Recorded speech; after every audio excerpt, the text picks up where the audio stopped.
Alright, I was working on this other generator. Turns out it's a 77. I don't know if the numbers are legible or not, but it looks like the model is 190432. The type is 1570-0, and the code is 77102642. It's a Powerchief model 3500-36 dash, looks like it says RI or RID or RIO, I can't really tell. Serial number 77730, 33.5 kilowatts, 8 horsepower, 120 to 240 volt, 29.2 amps on 120, 14.6 on 220, one phase. Power factor 1, 3600 RPM, 60 Hertz, insulation class H. So we'll see if we can get this thing, put this on and see if it has spark. I welded it in and out. This engine has points condenser, so hopefully it has spark. But one thing I do before I put the recoil back on is oil this starter ratchet doohickey so they don't squeal. Just put a little oil in there, and it has a little wick in there, and it absorbs some oil and just makes it work a little better. This has auto idle on it too. You can see where that electromagnet will pull the throttle back to idle.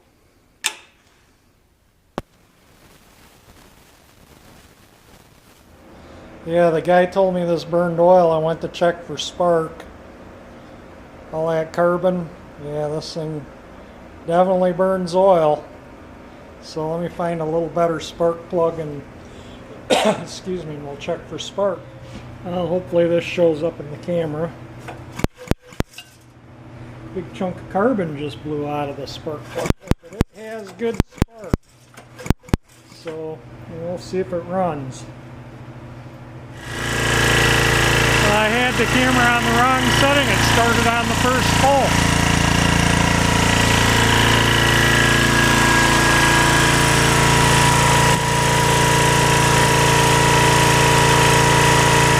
See if it generates.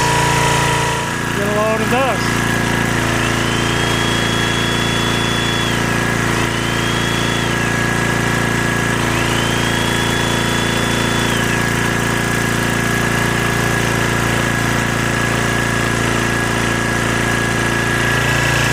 Generates and actually kind of quiet. Nice.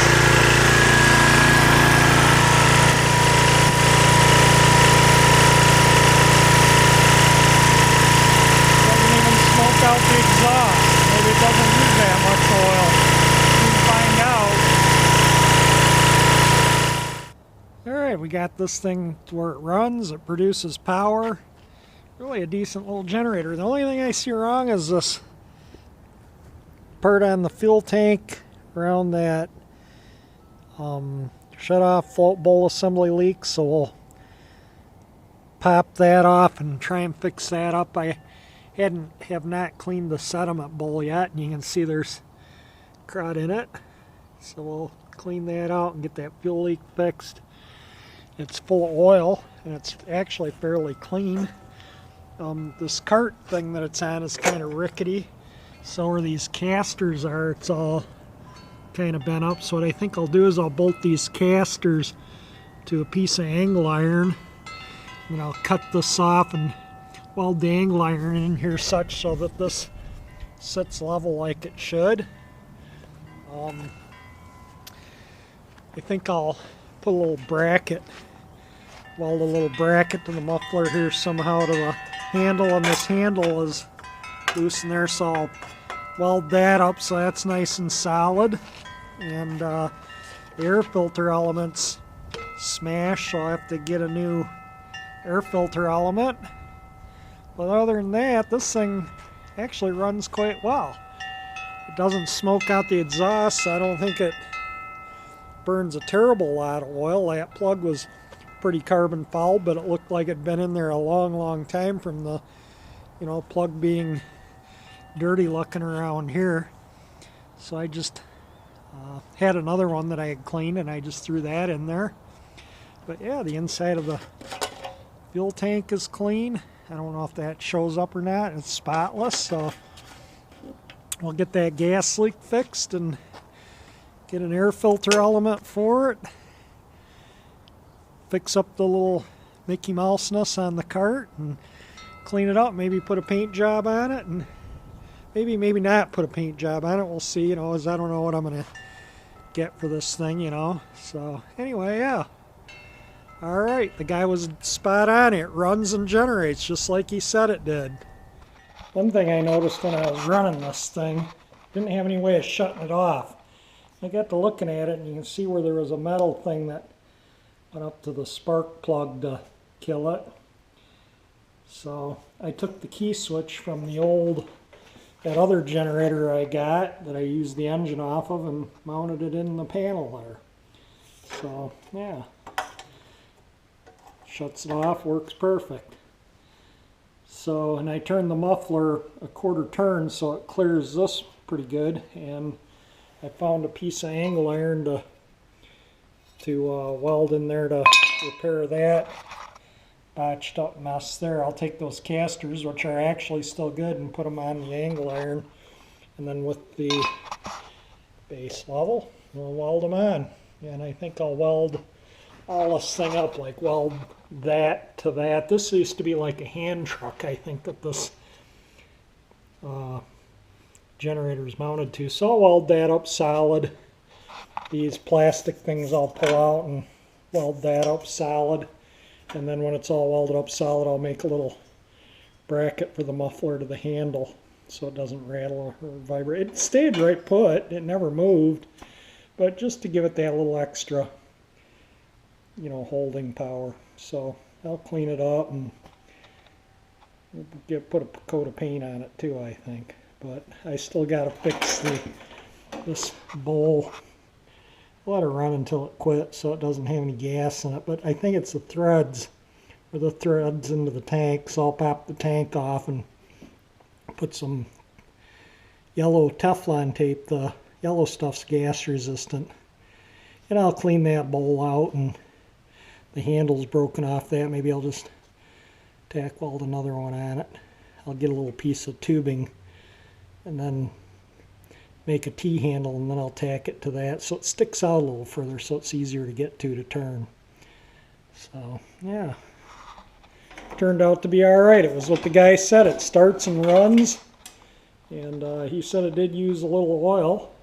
Doesn't really smoke out the exhaust, but that spark plug was pretty carboned up. So, and again, it looked like it'd been in there a long time, so I don't think that engine is totally shot. I think it's still usable. Welded a piece of angle iron in there, took out that flimsy piece of metal, and put new casters on it. It rolls around quite nice. I welded the handlebar, so that's not all floppy, that's good and solid. I welded where that pad was. Oh, and there was a piece of aluminum that was sheet metal screwed to this, so I took it out and welded a little piece of angle iron in there so the generator's bolted down pretty good. Well, I've been doing a little more monkeying around on this. I picked up a new air filter to replace this badly smashed one that I tried to straighten, and I cleaned it up a bit and got everything I think I showed in the last video, everything welded up, and I made it a bracket so the muffler is supported at this end. And so anyway, we picked up a new air filter, and I couldn't get the glass bowl off to change the gasket on it, and it's leaking on the threads here where that nipple thread's in there, and the little turner handle thing is broken off. So the repair kit costs more than a brand new bowl deal, so I got a brand new one to put on there. and that was cheaper than the repair kit. So that was $12 for that part.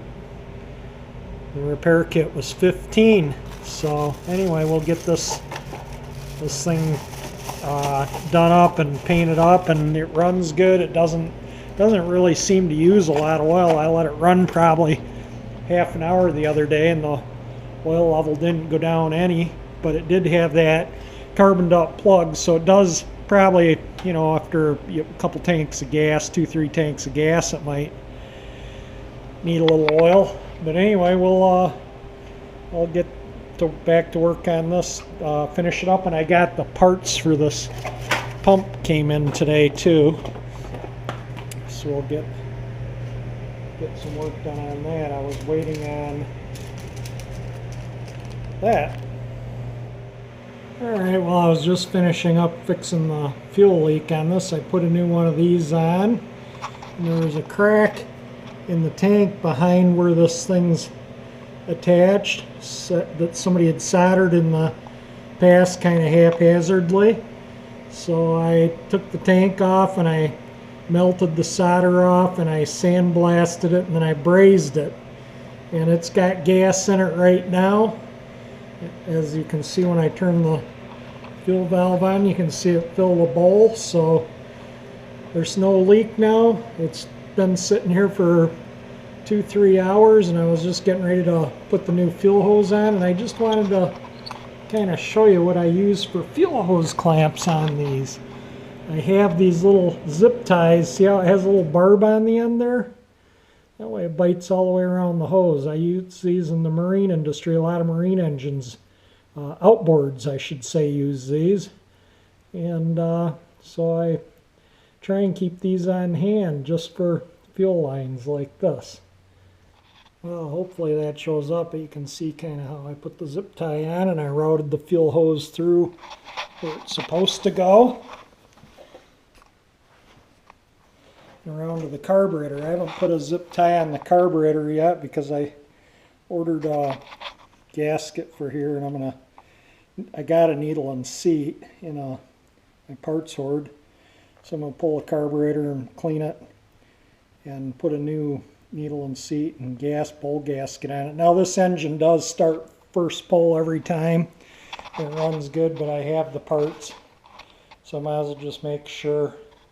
Nothing more embarrassing when somebody comes to see something that you're trying to sell and you go to start it and it doesn't start. That just kills the sale immediately. So I just want it to start first pull every time, and it has been starting first pull, but we're going to double make sure. If you enjoy my videos, please subscribe, and thank you for watching my videos.